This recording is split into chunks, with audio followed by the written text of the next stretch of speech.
Okay, good morning. And so as somebody was saying, imagine that in your apartment or your house and dusting it every day.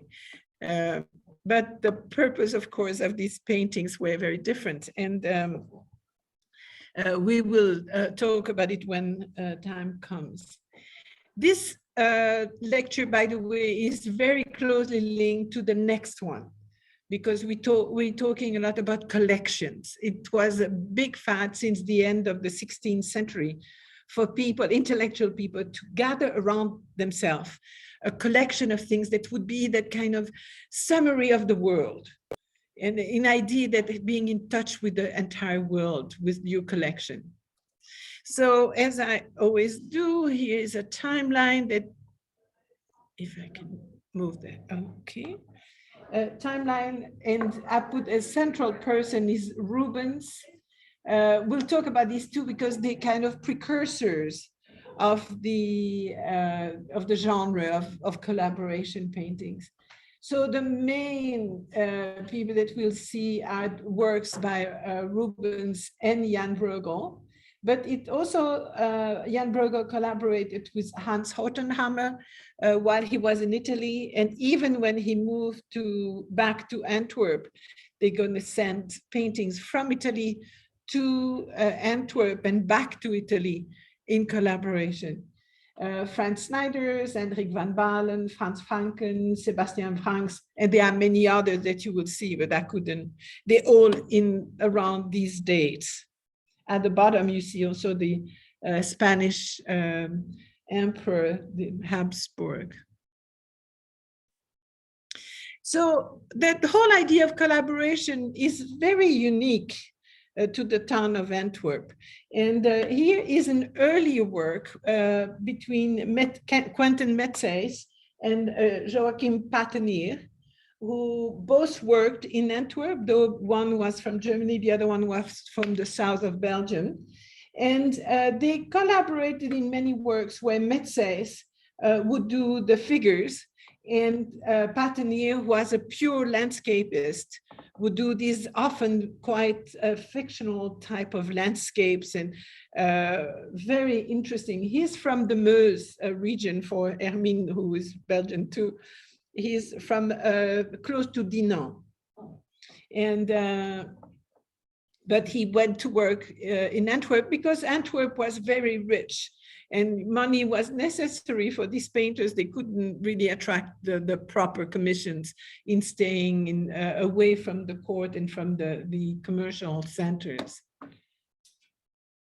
And what's the advantage of painting on a panel as opposed to a canvas, or the other way around? Okay, the question is, what is the advantage of working on panel instead of a canvas? First of all, canvas only came about around 1500, okay. Not before. Before that, it was panel as far as portable art or frescoes. So you didn't have more. But then little by little, canvas came about. It's lighter, it's cheaper, because making a panel was something quite strenuous. You had to have a certain quality of wood, typically from oak, but from Central Europe, where they had a very tight grain. And it required a lot of work to put that panel together, which normally, by the way, had to be sold through the guild to ascertain the quality of it. Then it was stamped behind it. And I have a painting at home that has the stamp of one of the panel makers in Antwerp, for example. But colors look so vibrant. Oh yeah, but that's Quentin Metsays. Quentin Metsays was one of the most wonderful painters of the early 16th century. And the quality of the oils was unique. He was really considered the best painter of the early 16th century. To just give you an idea of what collaboration could be, this painting was painted for the Chamber of Rhetoric, which was also part of the Saint-Luc Guild in Antwerp. So for all the profession that existed around the city, you had a series of guilds, and these guilds were kind of an umbrella over a series of different skills. And so, for example, Saint-Luc, as you know, Saint-Luc was the patron of painters. And so the name of the guild was Saint-Luc. But it also covered harpsichord makers, for example. They were also part of the Saint-Luc Guild. And the Chamber of Rhetoric. And the Chamber of Rhetoric was really like the equivalent of dramatic societies. So they would put together some spectacles for people that either they had composed themselves or that were already in writing, and then they would just express. So it was like a little theater, if you want. In Flemish, the members are called rederijkers, and they were really interested, as I said, drama and lyrics. This is very typical of the Flanders around the 15th century, where it was created. It then spread to the Netherlands up north. So they're going to be very attuned to language. And this very painting that you see here is actually the illustration of a text. And the text that you see there, this is in Flemish on left and in English on the right, is the description. It's a poem that describes, if you want, all the figures that you have there. So to read it, pupil of Apelles who are celebrating Saint-Luc, let us help promptly to decorate the olive branch with us gilliflowers and Apollo's laurels. Avoid sad manners, willingly make sure to keep peace. So this was written by the Chamber of Rhetoric, and this painting was supposed to hang in their banquet hall and was really a representation of their art, if you want. But to show how closely they were related to the painters, they asked a series of painters, and they actually are, I'm trying to say, 6 of them who are going to collaborate to make that painting. Sebastian Franks will do the animals, Frank and Van Balen do the staffing and figures, and Bruegel do the ornamentation. So the way, what they really mean, so when they talk about, you see 2 names, Apelles and Saint-Luc, and one is a part of the classical text, and the other one is a religious figure. But both were supposed to be painters. Apelles was the painter to Alexander the Great and considered one extraordinary painter. And any painter during the Renaissance and the Baroque era wanted to reach the same fame as Apelles had reached in his own time. So when you talk about Apelles, it's reaching a goal that is almost unattainable. Very interesting. Saint-Luc is also considered the first painter. He was close to Virgin Mary after Christ's death, and he's supposed to have been painting the Virgin. There's a lot of histories of icons that ended up often in Russia or in other places that were supposed to have been painted by Saint-Luc. And so that's why, as I mentioned, all the guilds or the academies are always Saint-Luc Academy, because he was supposed to be the first religious painter. So here, it's interesting because it's that spirit during that time where you have that parallel between some classical figure painters in the Asian world, and then you have painter in the Christian world. And again, also the very deep affiliation with Apollo, the god of poetry, because you see with us, gilliflowers and Apollo's laurels. So you have all these figures that are put together and are represented. Then you have here, Apelles, we have to remember too, is paralleled with Rubens, who is alive at that time in Antwerp. Rubens, the prince of painters, as he was called in Antwerp, was paralleled, was really compared to Apelles in Antwerp. So you have to go deep into all these meaning to understand what it is. And so here you have classical figures. You have here somebody with an nimbus around the head, and then down below, somebody that could represent Rubens too. So it's very interesting to see that crossing, the juxtaposition of figures heads. But there shows also the talent of collaboration between all these masters. All these painters were master of their own, had their own workshop. Another example a little later, and I'm taking it apart from the rest because it's very unique in composition, is that painting between Peter Rubens and Hans Snijders. Extraordinary painting that shows Prometheus bound, where you see the hero here that is attached to the rock, and the eagle that comes day after day eating his liver to depart, and then the liver would regenerate, and then the day after the eagle would come back and start eating it again. That was his punishment. Amazing figure, of course, of Rubens, very typical, very muscular, very heroic when you look at it.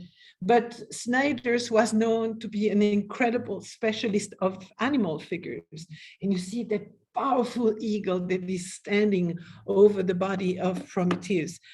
Great collaboration. Here is the sketch for the project for Prometheus by Rubens. And then here is the eagle by Snijders. Now, how would that work? Typically, in this case, Rubens started setting the whole landscape and then Prometheus, but keeping a part of the face unfinished, so that the eagle could be painted. And then Snijders would bring back the painting to Rubens, and he would finish all the touch of the face so that it would be well adapted to one another. It's an incredible painting when you, sorry.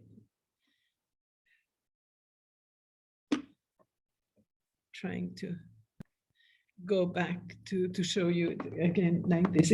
It's absolutely superb because that eagle is so real, is so powerful when you look at him, and the body of Prometheus in great pain, you know, having the claw, the talon of the eagle on his face is amazing. So this is very much the way it worked. One painter would start the painting, and then the painting would be given to the other master, who would do his part, and then it would come back to the first one so he could finish all the little detailing.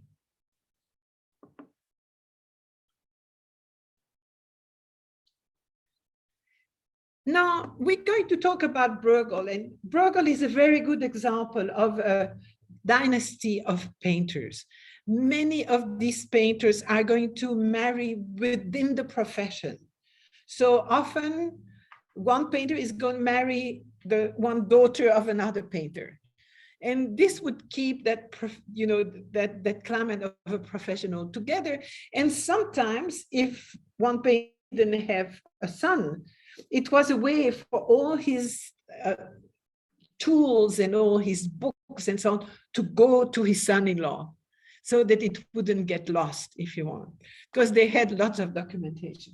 So we're going to start. This is Peter Bruegel the Elder, the one, what you call the peasant Bruegel, that you must be familiar with, did these wonderful labor of the months and peasant dances and so on. He married Mayken Kuhlke, who was the daughter of Peter Cook van Aalst, who is himself a very known painter of the Renaissance, and his wife, Mayken Verhulst. Mayken Verhulst was a painter herself. She was a miniaturist and a watercolorist. This is really important because apparently in her time, Peter Cook died in 50, and you can see she died in 96, so she had 46 years of life without him. She not only did he paint, but he also did lots of engravings. And while working with him, Peter Bruegel did a lot of engravings too. She became in charge of the workshop after his death and took care of the publishing of all these engravings that were quite a good source of, of money for her. Unfortunately, because she's a woman, most of her works are now, at least if not lost, have lost the attribution to her. And now that women painters are regaining some interest for art historian, people have done some research and found that most probably some of the works she did are hidden under the name of Master of Brunswick.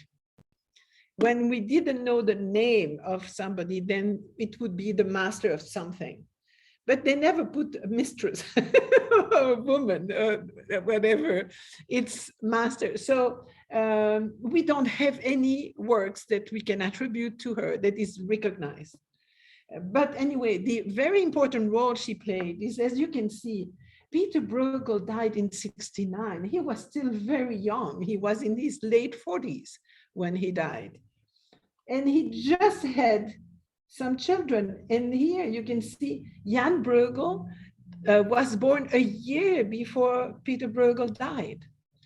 So his wife, Maiken Kuke, survived for a long time, but in 1978 she died. And there were these 3 orphans that went to live with their grandmother. And the grandmother, being an artist, she taught them painting.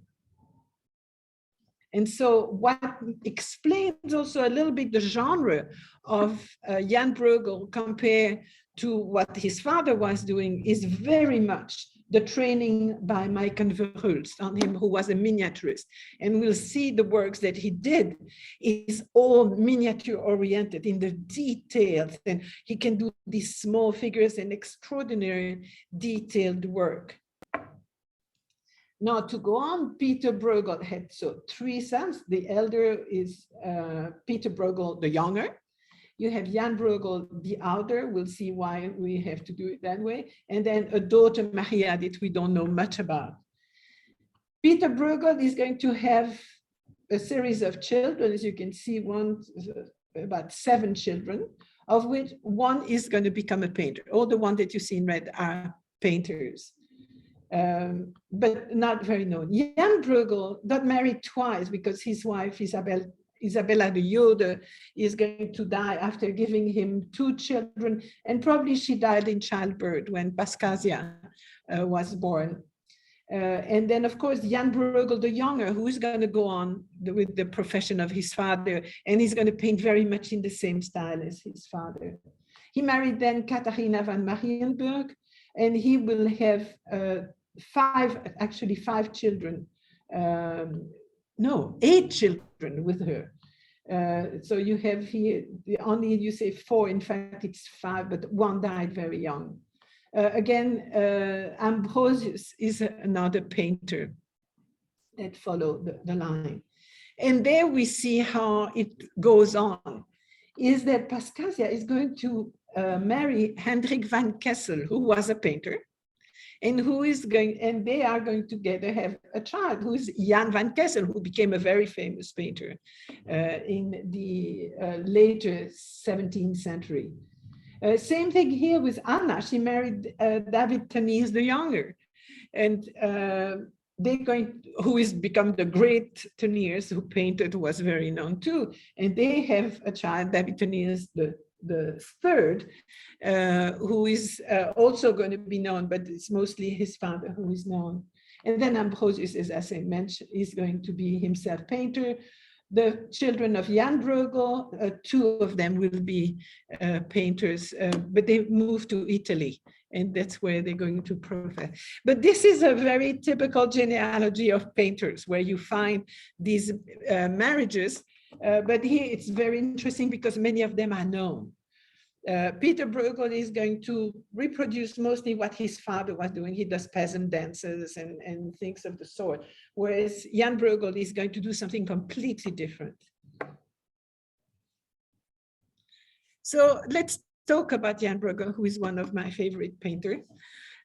Born in Brussels in 1968, son of Peter Bruegel the Elder, went to live with their grandmother after the death of his mother. And then in 1982, he sent to Antwerp to study with Peter Goodkin, who was a painting dealer. In 1589, as many painters of the time, he travels to Italy, starting with Venice, then with Naples. By 1992, he moves to Rome, where he befriended Paul Bril, who is another Flemish painter, who had gone down to Italy and was a known landscapist over there, and Hans Hottenhammer, who is a German painter who had gone through Venice and then settled in Rome and was quite known there.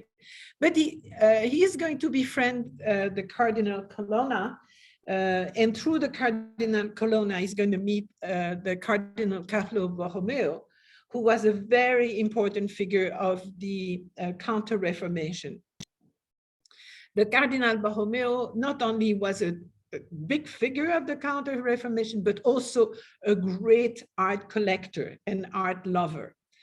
When the Cardinal is named Archbishop of Milan in 1595, he moves from Rome to Milan, and Jan Bruegel is going to move with him and settle in his palace in the Palazzo Vercelli in Milan, together with Borromeo. He is going to live there for about a year, and then is returning to Antwerp in 1596.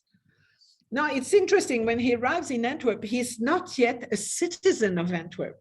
And at that time, you had to become what you call the burgher of the city to be admitted to do many things, to access more important roles. So he was still considered a Brussels burgher, so a citizen of Brussels, because that's where he was originally, he was born.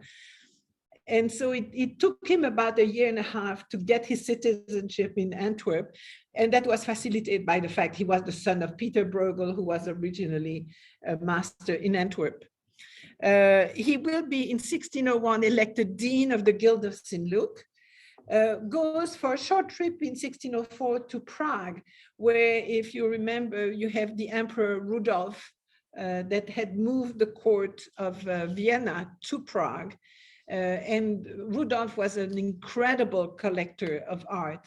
And so he's meeting lots of painters that were attached to Rudolf in Prague, but also is able to see a whole series of paintings that he had collected, but also see his zoo. He had a zoological garden in Prague. And so he's able to approach animals he had never seen in real.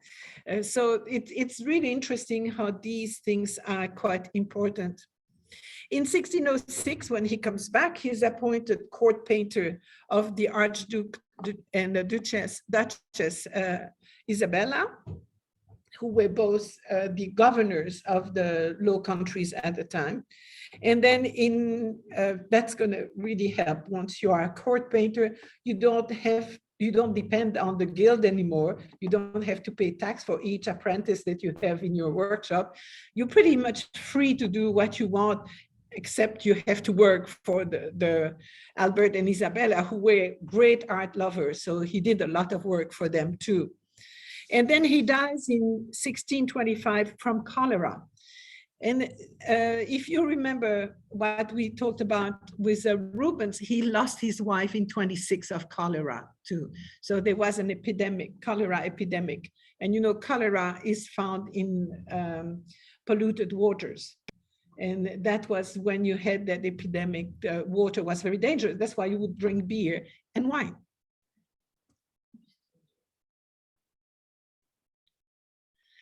Here is a painting by Rubens of the family of Jan Bruegel. Jan Bruegel was also called Velvet Bruegel. Velvet Bruegel because his touch was so velvety when he was painting that people loved the kind of touch he had. Also, he became extremely close friend to Rubens.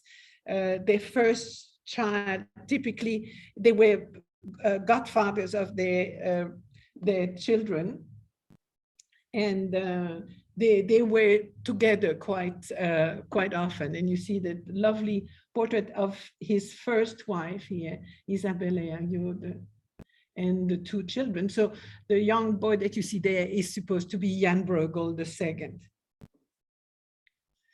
Now, what pushed Jan Bruegel to do the kind of painting is quite interesting. There were two main factors. First is the influence of the Counter-Reformation, the belief that the earth and its inhabitants were revelations of a supreme being referred to as God.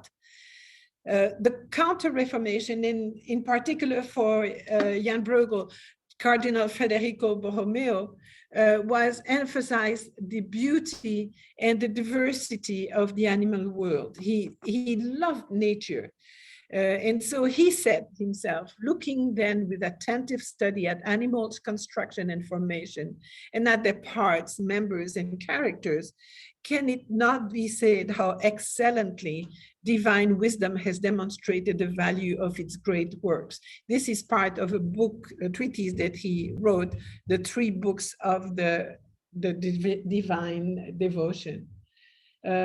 But beside the religious aspect to it, you also have a growing interest in the study of nature through empirical evidence.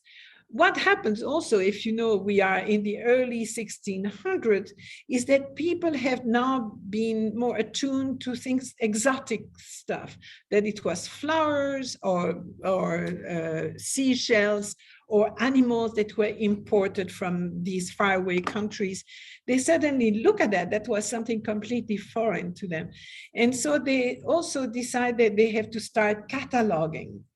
So give an order, if you want, to all these novelties.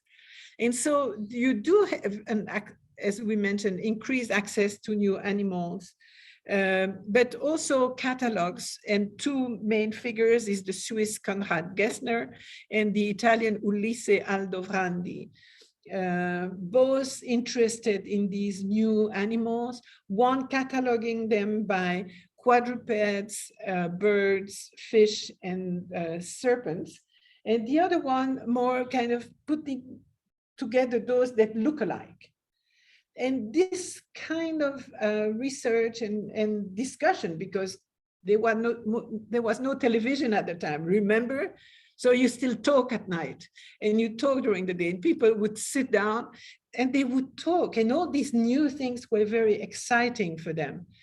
So Bruegel is definitely one who is going to be interested by this, and a lot of his work reflect that idea of collecting and of observing nature in a very organized manner. Jan Bruegel is most known for his flower still lifes. And these are really interesting because, of course, when you look at it, this one, by the way, was painted for the Cardinal Federico Borromeo, and literally served for him as an object of meditation. He would just stand in front of that, or sit maybe, and go into deep meditation looking at it. This is why Jan Bruegel was, if not his favorite artist, one of the very top. So think about it, once you paint, and especially coming from a mind like Borromeo's, paint flowers means also to enter into competition with nature. It's there, you have nature that makes this absolutely beautiful creation there, and you immortalize them by painting them. You know that if you leave them that way, they're going to wilt and die. The painting makes them eternal. And this is the big discussion at the time. What is better, a real flower or a painting of a flower? And this one is 65 centimeters. 65 centimeters, about that high and that wide. That would be. Now, when you look at this is an impossibility. You have there flowers that don't bloom at the same time. And also the way he constructed, you have the small flowers at the bottom and the big one at the top. It would collapse if you were doing that. But it's that kind of arrangement that was so fascinating. To get these paintings, these flowers, he would regularly go to the palace, the governor palace in Brussels. There he had the garden. They had a beautiful garden where they got exotic bulbs that they were growing. And so he would go there and sketch all these new flowers and then arrange them all in these incredible bouquets. Also, if you look well, and this is, I couldn't find the bee, maybe there, I don't know. But there is a butterfly. What is down that? here. A butterfly here. Yeah. You see the butterfly. And butterfly, It's a butterfly. yeah, he is kind of on the side. The light is not very good, but this is a butterfly, very Small. No, it's not that small. It would be about that big. But what is important is that it's the painting of butterfly goes back to a tradition that can be traced right back to Zeus, the father of the gods, who also practiced that skillful art. So apparently he also painted. And you have the idea that it's, and then the Christian tradition, is also an allegory of human existence with the cycle of, in the physical body, of death, resurrection, and resurrection of the soul. As you know, the way that the butterfly starts as just a caterpillar, if you want, and then it goes into that very strange and mysterious body. And then out of that people that, if you open that chrysalid before the butterfly, it's a liquid. And then after a few weeks, suddenly comes out that one of the most beautiful insects that you can see in the world is the butterfly. So it's a miracle, and it was looked in Christianity as an allegory of human existence. Now the bees are also there, and of course the bees are just an important insect as it spreads the pollen. But as I say, I've seen it on others. I think that could be up there. But just marvelous. I'm going to show you another bouquet, and we can detail. This one is in the Kunsthistorisches. Most of the painting that you see now at the Kunsthistorisches definitely belong to the governors of the Low Countries, because after Isabella went back to Spain, all the other governors were coming from Vienna. And when they were finished with their tour, they would take all their paintings back to Vienna, and it ended up in the Kunsthistorisches Museum. So again, same thing, you have these amazing gathering of flowers, plus the butterfly down there. And what do we have? We have peonies, peonies that is native to Asia and was then spread to Southern Europe. As you know, is the national emblem of China. The Fritillaria imperialis, that is origin from southern Turkey, then is typically always put on top of the bouquet. The iris that was found in Africa and southern Spain, and is, by the way, why do I have lilies? So sorry for that. There is the iris, which is the flower of Brussels. It's the emblematic flower of Brussels. Lilies, of course, that are linked to the Virgin Mary, but also in Roman mythology links it to Juno, the queen of the gods. The story goes that when Juno was nursing her son Hercules, the excess of milk fell from the sky. And although it was part remained above the earth, thus creating the group of stars known as the Milky Way, the remainder fell to the earth, creating lilies. I love these little stories about origin of flowers, as you can see there. And then, of course, the famous tulips that were introduced to Europe in the middle of the 16th century from Turkey, and is going to get an incredible popularity in the United Provinces, now the Netherlands. And we'll talk more about that next year when we talk about Dutch art.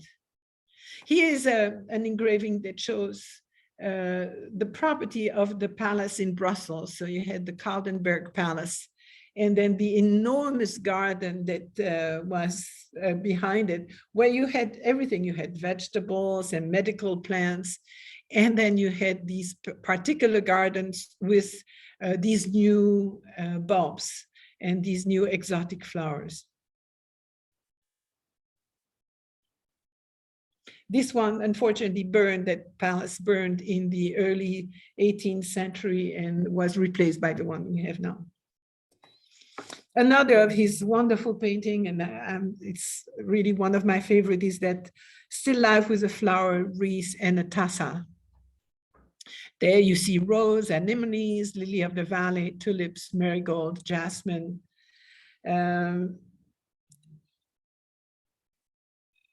This is a small panel. I don't know if you have this, it's about this size. So when you see these paintings, these are called cabinet paintings. These were paintings that would be literally put in a smaller room, and people would really be able to look at them and scrutinize them from very close to appreciate the beauty of it. And this is a jewel in itself. So you have a silver gilt tassa, which is a drinking bowl, and then you have that beautiful wreath of spring and summer flowers. And then the little coffer there with coins and jewelry, and some jewelry has been spread on the table.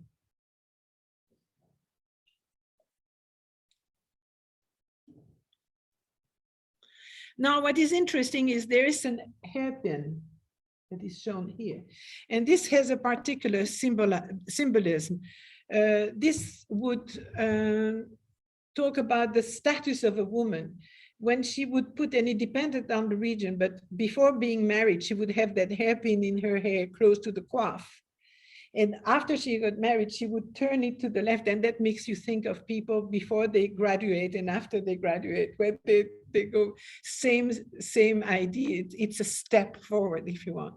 And so this makes some of the scholars believe that the panel was an allegory of marriage.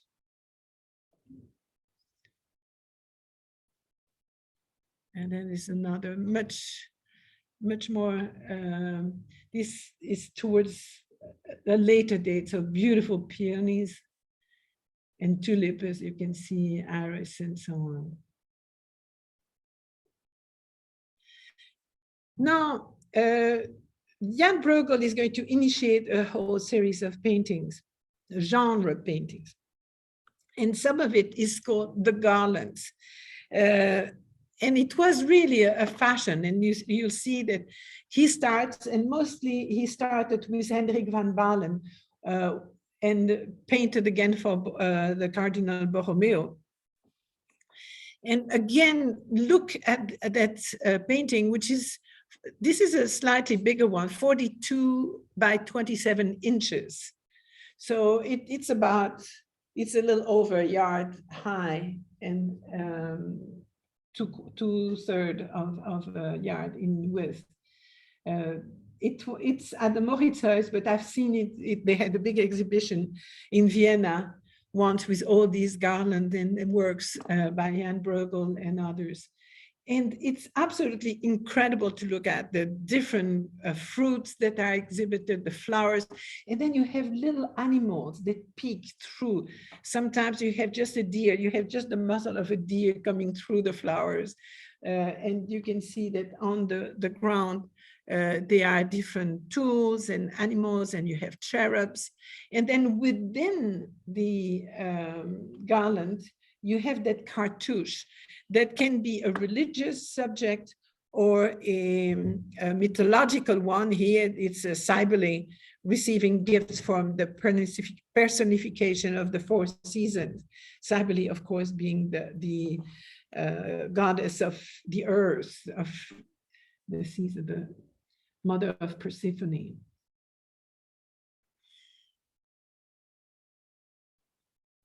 This was followed very quickly by other garlands, and we see many with Jan Bruegel. 2 or 3 exist with Peter Paul Rubens, who does the cartouche inside, and then Bruegel does all the beautiful flowers all around.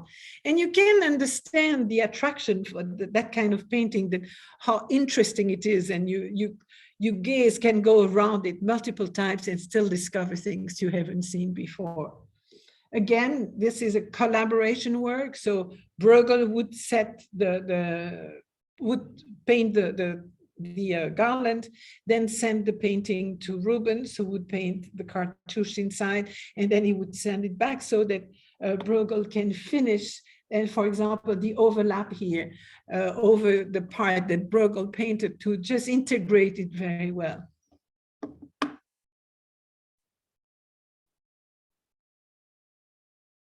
This is another one of the 2 that is in Munich. In this case, typically Bruegel would do the garland, and then Rubens would do the cartouche as well as the cherubs that you have all around. And then he would bring it back to Bruegel, that would finish these little details. So it's when you see that, you also have that whole idea of what they call ars longa vita brevis, the idea that you have the richness of nature, but that decays, versus the art that goes on forever. You know, as long as you take good care of the painting, the art is going to be there, and you can see the painting, and you will see along many of the paintings that kind of contest between nature and painting. He is one of Jan Bruegel and Peter van Avond. He was another painter master in Antwerp.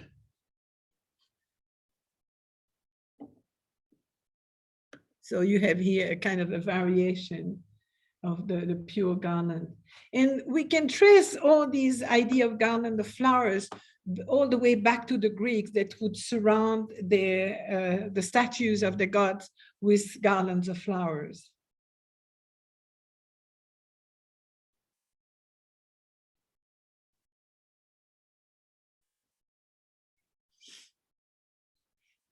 So this became really, as I said, during the 17th century was a fad. All kinds of painters collaborated together. Here is Peter van Avond and Jan Bruegel, the son. So doing it a slightly different one with a larger cartouche and the flowers kind of hanging and attached to the cartouche. It even went to Italy, having Daniel Zegers and Domenichino collaborating together with that garden of flowers surrounding putties. Aren't these beautiful?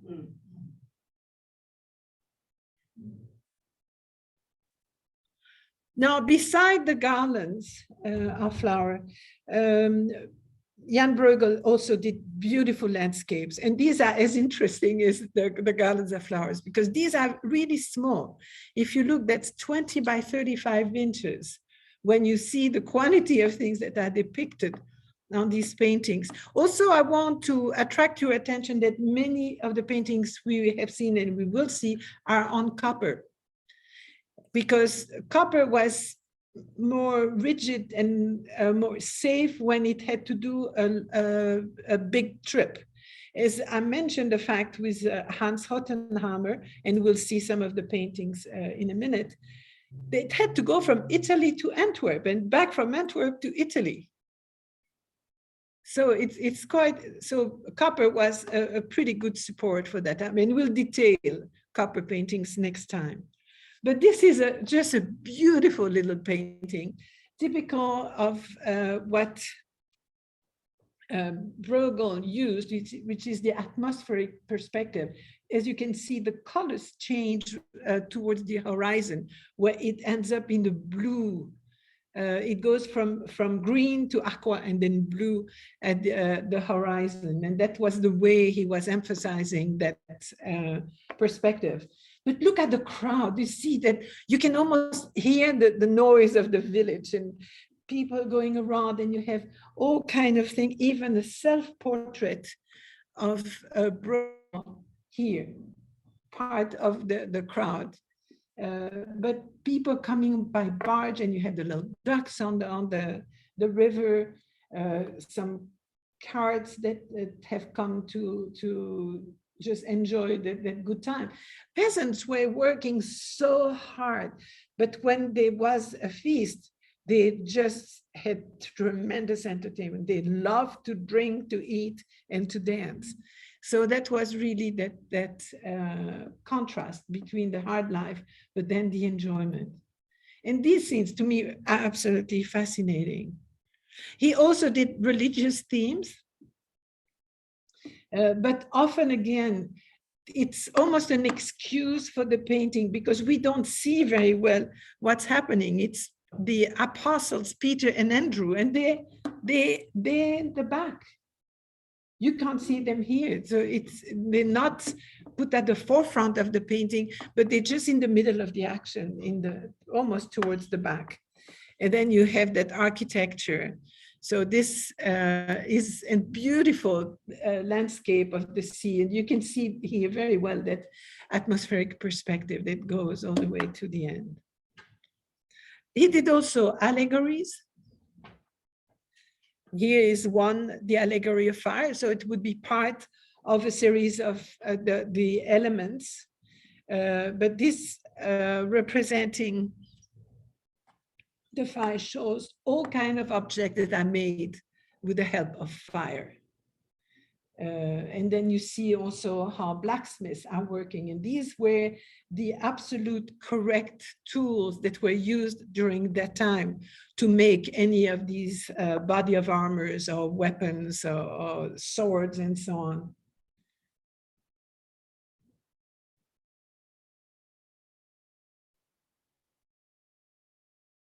And here you can see that idea of categorizing.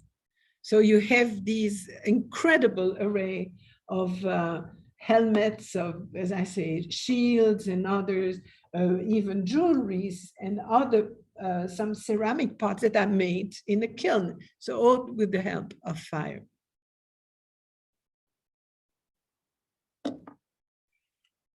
He also made scenes of hells.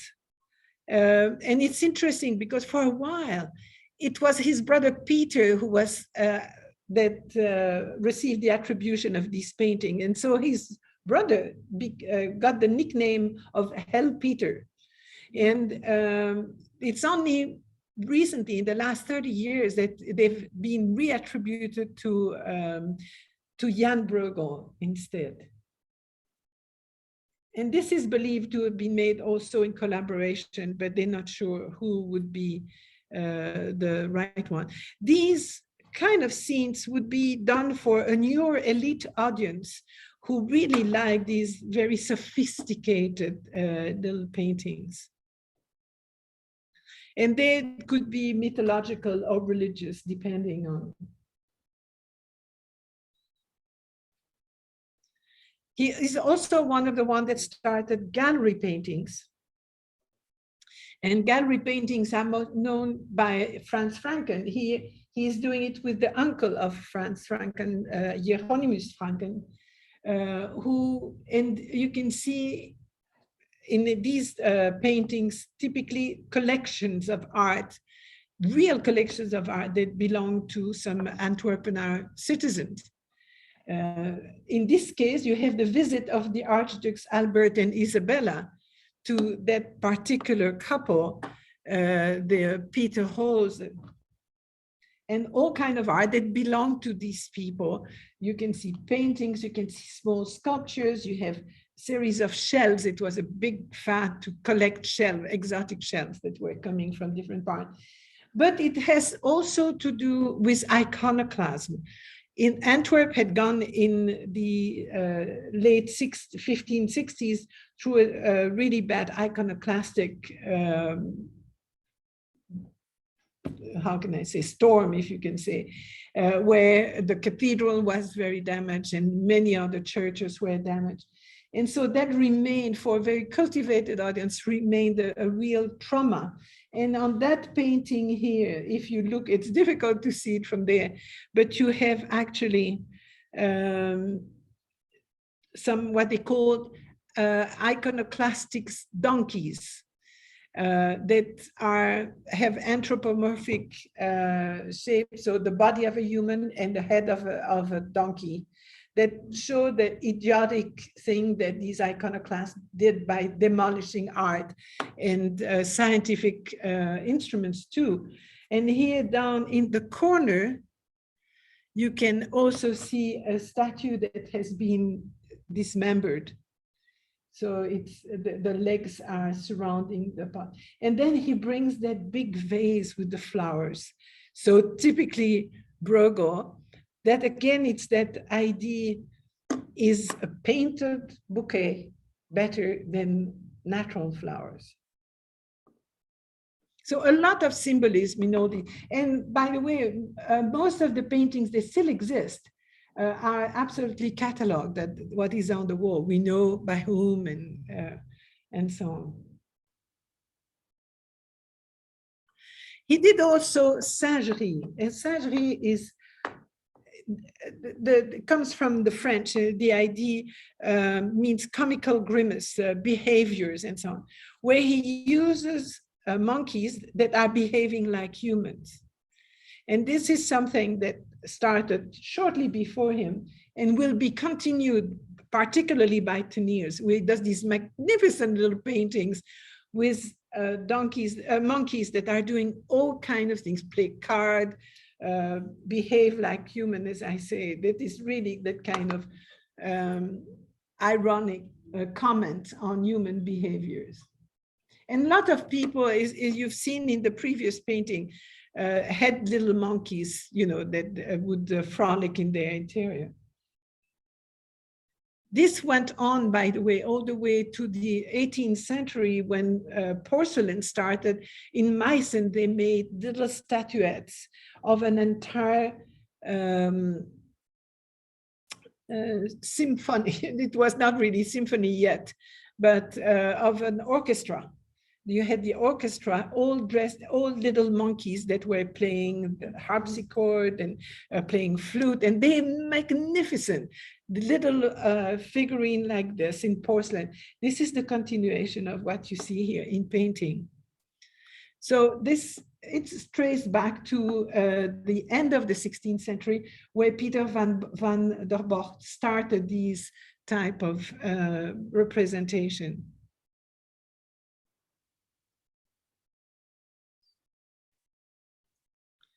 And here a sheet showing the study of animals by Jan Bruegel. So you can see how he's seen these little, these are capuchin monkeys that have this beautiful color of fur around the face, and looking at all their attitudes. So I'm going to give you 5 minutes before we go on with the collaboration and see works of collaboration with mostly Jan Bruegel and others. So if you have any questions, or just go have a cup of coffee, stretch your legs. And online, if you have any comments, please, or questions, go ahead. Thank you. And yes. In this painting, you see Joseph as a young man. Yes. That painting, it's all an old man. Yeah, there's a tendency at the time to change. Mostly in Italy, they did. In Belgium, they started showing him a little younger. And in this case, it's Hans Hotenamer who made the figures, and he probably corresponds. Toward the 16th century, the cult of Joseph becomes much stronger. He becomes a much more sympathetic figure. finally. Yeah, finally. Yeah. How do you like these paintings? Oh, yeah. Aren't they just wonderful? I wrote that down in Dutch at ScottsdaleArtSchool. Yeah. I can't see where I can transfer. I don't know. Maybe it doesn't do that, maybe. Maybe it doesn't. Well, I don't know. Let's see, maybe. How are you, Sarah?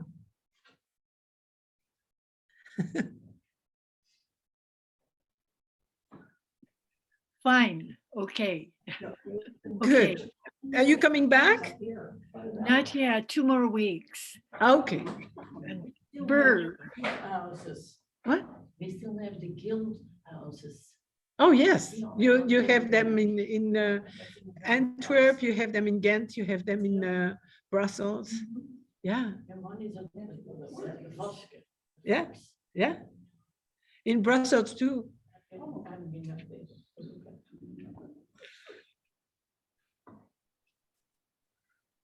But I'm just fascinated by these paintings. No, that doesn't work. That's sentence for the whole shebang. Was it that way before? I mean, the other day. I was black on. I have no idea. Okay, whatever. It helps.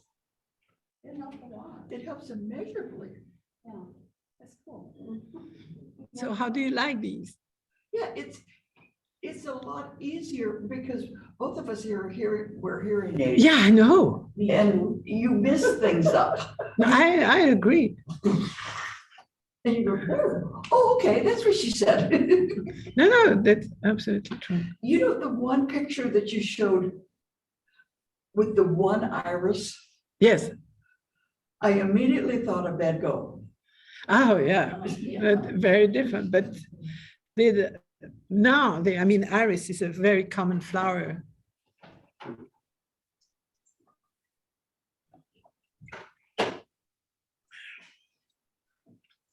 Okay, if everybody is there, I think we're gonna go on. Thank you for the light. Do you want a cookie? If you feel like. Oh, hurry Do you then. want a cookie? Yeah. Right? Okay. Do you want a cookie? I'll wait for the cookie. Right? Yeah. Here comes the cookies. Did the other artists sign the pictures? At that time, they normally don't sign. Oh. Yeah. So people would know, the people that would buy knew that there was a painting by such and such, but it wasn't a common thing to sign. It's very rare. Okay. Okay, so as I mentioned, let me bring that back up. The collaboration starts pretty much with Hans Rottenhammer. It's the time when Jan Bruegel is down in Italy, in Rome, and he meets Hans Rottenhammer, and they befriend one another. And Rottenhammer was better at doing figures than Bruegel was, and Bruegel was very good at doing, as you know, not only the landscapes, but all these lovely little details of flowers and animals and so on. And so they're going to collaborate. I think they did about 30 paintings together. Once Bruegel goes back to the north, they're going to go on collaborating. And as I mentioned, literally Rottenhammer, who is going to send the painting to Bruegel, to Antwerp, and then it would go back to Italy, imagine. So that's why they use copper very often, because it's a much more sturdy type of surface. With both canvas and a panel, the problem you have is once you have difference of temperature and humidity, it makes everything play, and often the painting is damaged. The pigments are damaged. So here's another one, the rest, both being the rest on the flight into Egypt, the figures by Rottenhammer and the landscape by Jan Bruegel.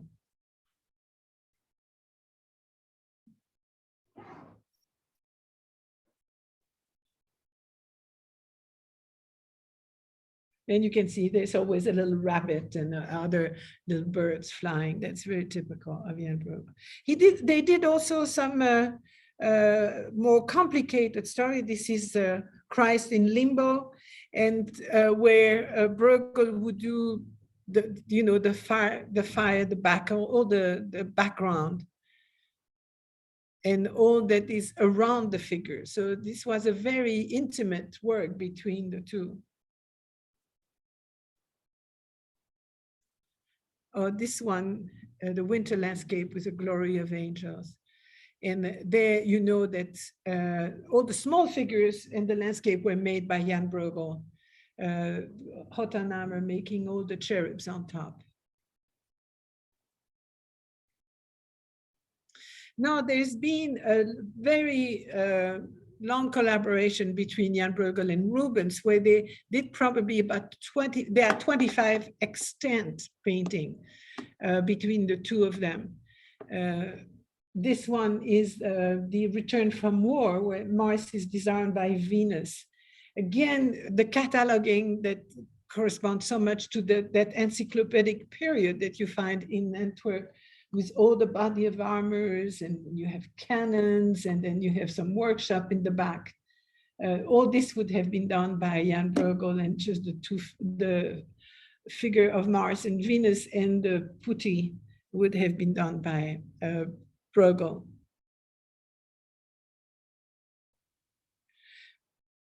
Jan Bruegel did a lot also scenes of paradise, sometimes just by himself, but in this case in collaboration with Rubens, where again you have that interest of all these animals, some being brand new, in the country. So you have an incredible amount of animals, with all the way at the back you have camel, you have horses, you have lion, and it's a real lion, because sometimes if they hadn't seen a lion, it didn't look like a lion. You have a tiger, and here a jaguar, probably, little dogs, fish in the water, turkey. That was also something new, by the way, because it comes from this continent.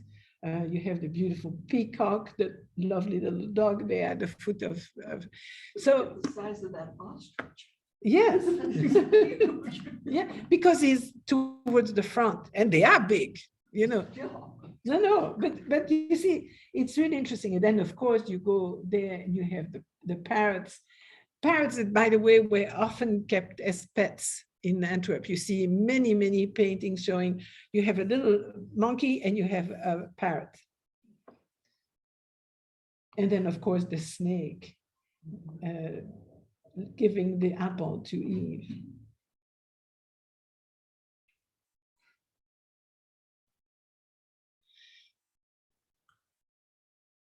Now, they did a series of the 5 senses, and I'm putting you on the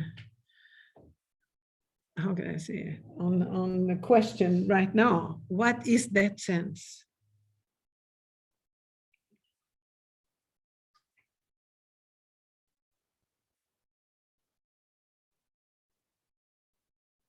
It's the most difficult. But you look at the figures. What do? They touch. It's the allegory of touch.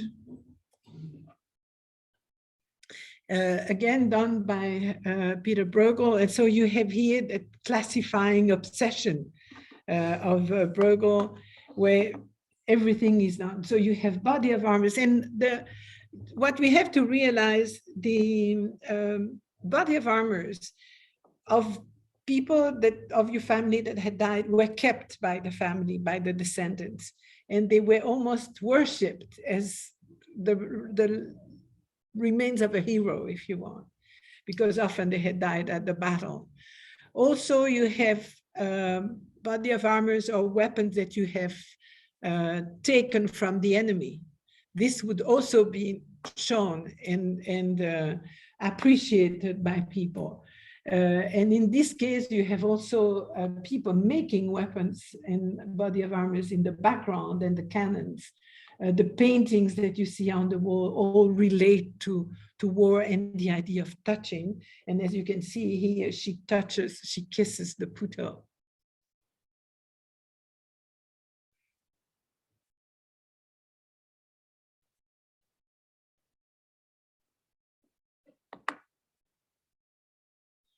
Now, what happened is that in 1618, the city of Antwerp offered to Albert and Isabella, the governors, a painting that was made by 12 painters, and that had to do with all the five senses. And that painting was really considered as an incredible work of art, a rather large painting. Bruegel coordinated the work, and it was among the painters were Franz Snijders, Franz Frank and the younger, Joost de Mampe, Hendrik van Balen, Sebastian Vranckx, and others. Unfortunately, that work was destroyed in 1713 in the fire that destroyed the palace in Brussels. But a copy of different senses then were made because people really appreciated that kind of thing. And we don't know if this was made, but this is just Rubens and Jan Bruegel. Here's the other one. What is this one? What is the sense? Smell, of course. Just again, this is, of course, the specialty of Bruegel. You have all the flowers appearing. On the left, you also have a distillery fabric that was making the perfume. And then on the right, just a gallery with beautiful flowers and statues. I have all the flowers, the irises, the tulips, and these, what again, the name of these? I love the, in French, it's rose trémière. And I used to have them. They have these, they grow very big, and they are in white red, these. They don't grow easily here, but I did though, for a while. But you can see all kind of animals. This is the skunk. So it's not always good smell.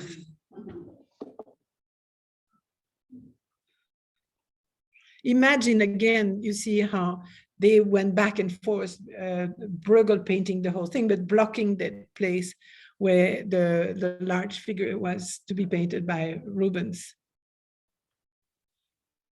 What is this one? Taste.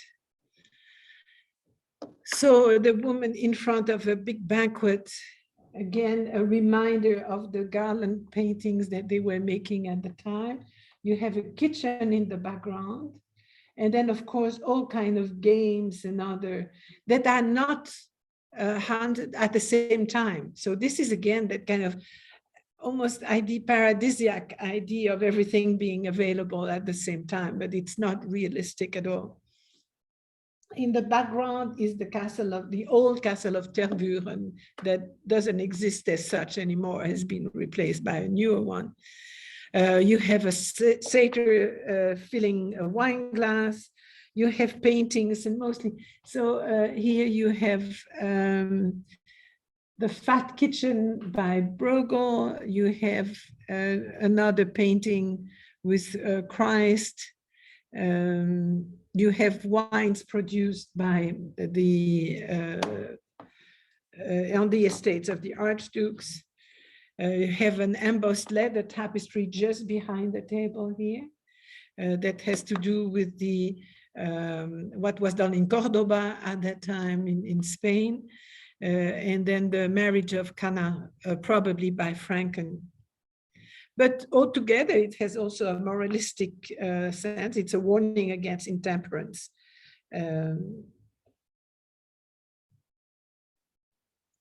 But as you can see too, it's an advertisement for a lot of works that all his friends are doing.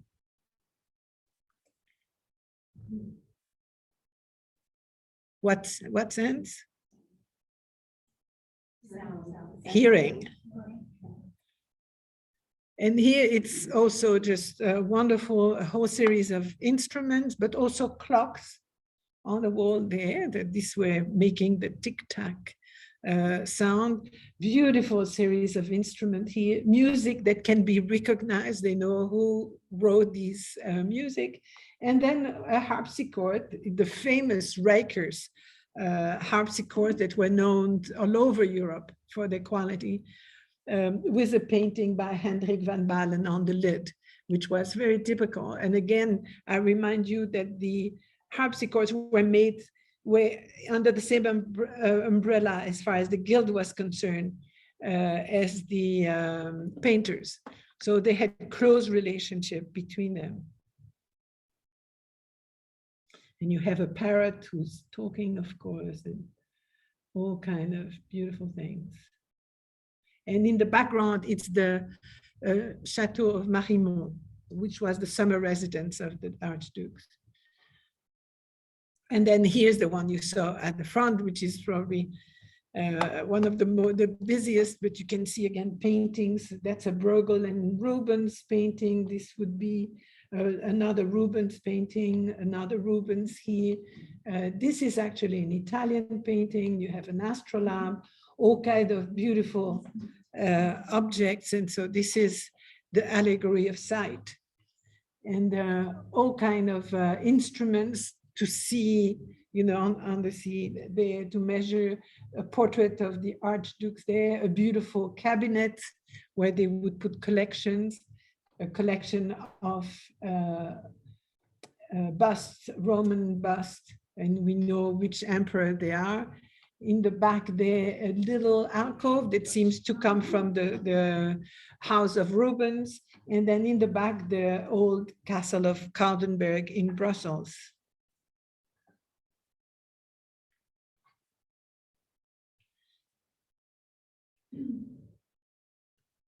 And this were done a little later, and they are actually two senses, the sight and the smell.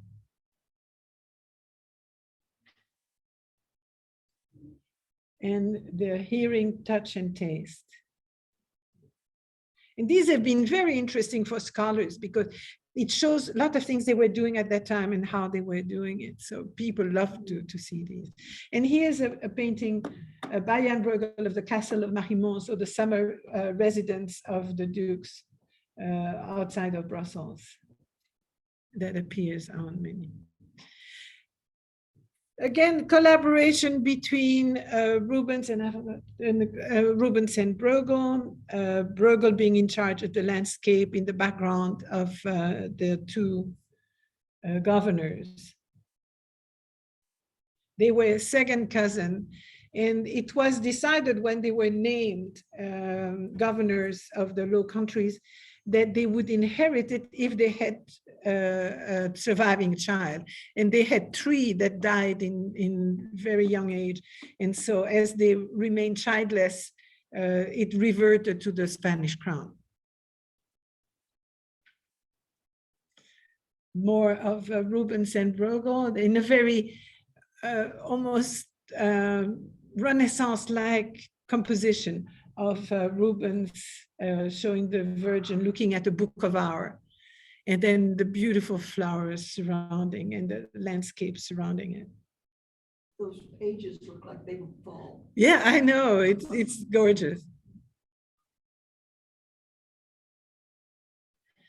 Jan Bruegel collaborated quite a bit with Joost de Mamper, but there it's interesting. There is a reversion this where the Mamper is going to do the landscape and Jan Bruegel is going to do the figures in that case. So here you see the mount. I didn't get that. Could you try again? Stop. So, why did it intervene? So you have mountain landscape with pilgrims in the motto, and you can see the altar that is set with a large altarpiece in there, and then people coming in. So there the landscape would have been made by Mamper and the figures by Jan Bruegel. They collaborated a lot. They did at least 60 paintings together. And this is another of my favorite. I just love this. So done by Bose, where you have a typical rural life in the Flanders with the bleached fields, where they had that flat area, and it was time to do the bed, the sheets and everything that could be tended on the floor. And then you have markets on the left with people busy in the street. Again, you just live, you can almost understand what's happening there. Very typical there. And actually that habit of doing these bleaching fields went all the way to England, where they started doing it. And some city like Whitefield in the outskirts of Manchester is named after these bleaching fields. But you can almost enter, you would almost want to enter the scene. It's really quite interesting. And again, that atmospheric perspective in the background as it turns to blue. Collaborated a lot with Van Balen. We already saw some works before with the garlands. This is in the Allegory of Earth.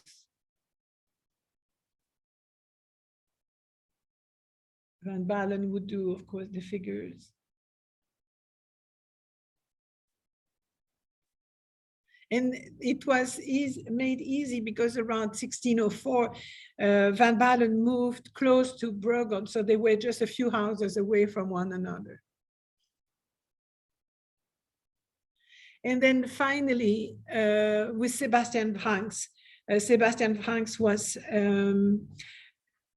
a specialist in combat paintings. And so they imagined the collaboration between them, said that Bruegel was doing the landscape, and then Franks would do all the staffing of the painting. And we have to remember that they only had a truce of peace between 1610 and 1621. And 1609 and 1621, sorry. But after that, combats went on. And so it was, apart from that truce, peace truce, the life wasn't very easy because there was a lot of fightings and retribution. So I hope you have enjoyed this. As I mentioned, the next class will be on collecting and paintings on copper. So very complementary to what we saw today. We discussed the whole idea of collecting, how it was happening, classified, and so on, as well as the use of copper as a support. So let me stop the recording.